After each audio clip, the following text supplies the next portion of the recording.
Once upon a time there was a castle, a tall castle, whose spires were cut out of the mountain rock beside which it stood. A wide and swiftly moving river swept around this promontory, so there was no approach to the castle, no entry to the castle, but there was plenty of mystery about the castle. No one really knew for sure what was inside the castle, but there were a few people who knew a few things. Inside the castle was unimaginable wealth, with silver lining the streets, gold adorning every doorway, and the glitter of diamonds lighting every room of every house. The people who moved within the castle walls moved slowly and with loud song upon their lips, for they were the happiest people in the world, carefree. If it should ever have come to pass that there was a need for anything, anything at all, their Lord and Master would immediately bring it to pass.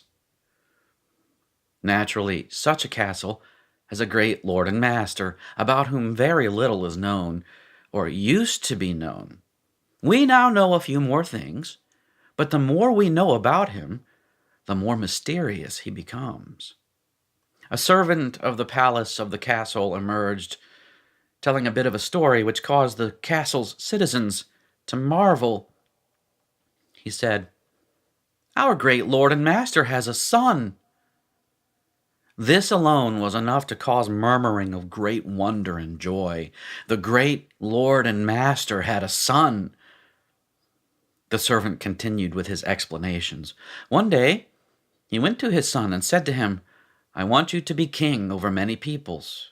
See, I have set you this day over nations and over kingdoms, to pluck up and to break down, to destroy and overthrow, to build and to plant.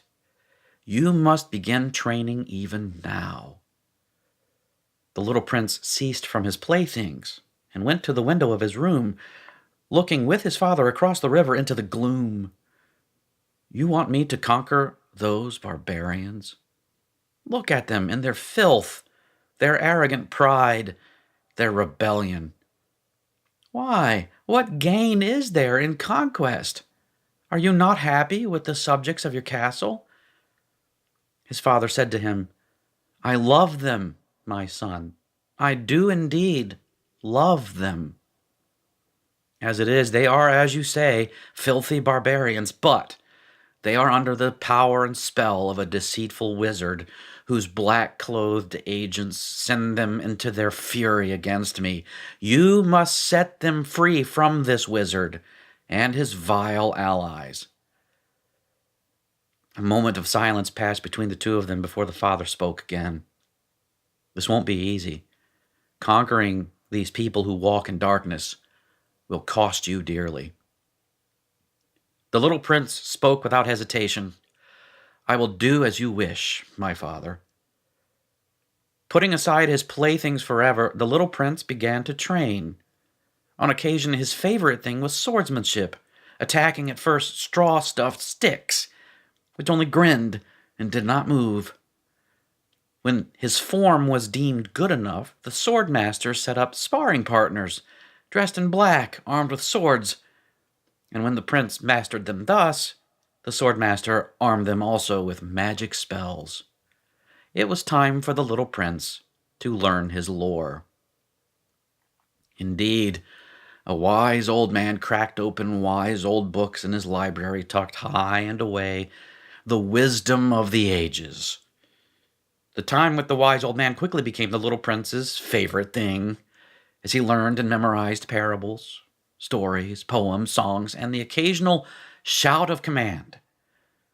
Very quickly, the sparring matches were no match at all, as the little prince became deft in every way, with his swordsmanship, with his footwork, and with his quick wit and endless knowledge.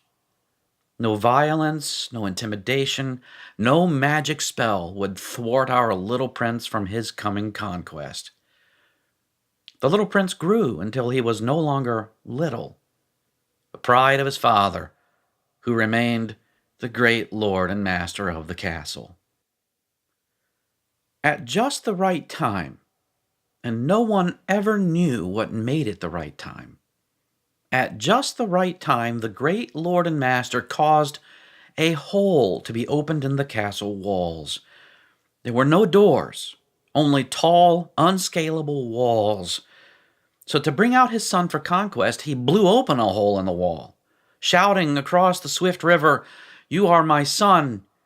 In you I am well pleased." With this ringing in his ears, the prince came across the river to us barbarians to claim a kingdom for himself. Immediately, he distributed pearls and rubies and emeralds and every other sort of precious gem, immense wealth for all who would bend the knee to this son. As soon as he made his presence known, however, the black-shirted knaves who held all the people as prisoner rushed upon him. "Have you come to destroy us? I know who you are." With a word of command, the prince silenced this ally of evil, whose job was to make us unworthy in the presence of the castle, and he vanquished him forever. The people were amazed at this power and this wealth and the lightness of his clothing and the deftness of his speech, that he would claim them as his own without killing them.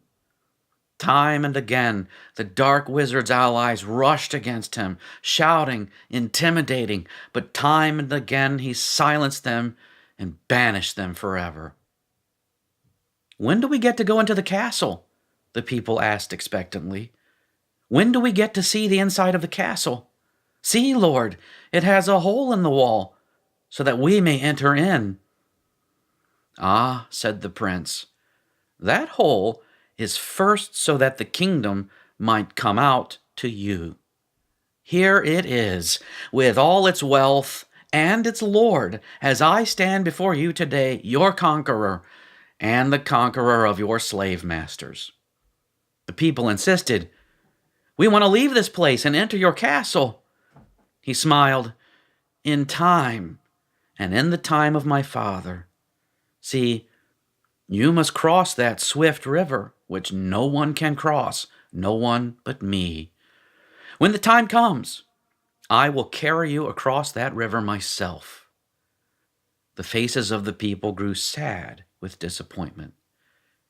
He saw their faces, and smiling, he said, "Don't let yourselves become sad, not at this moment."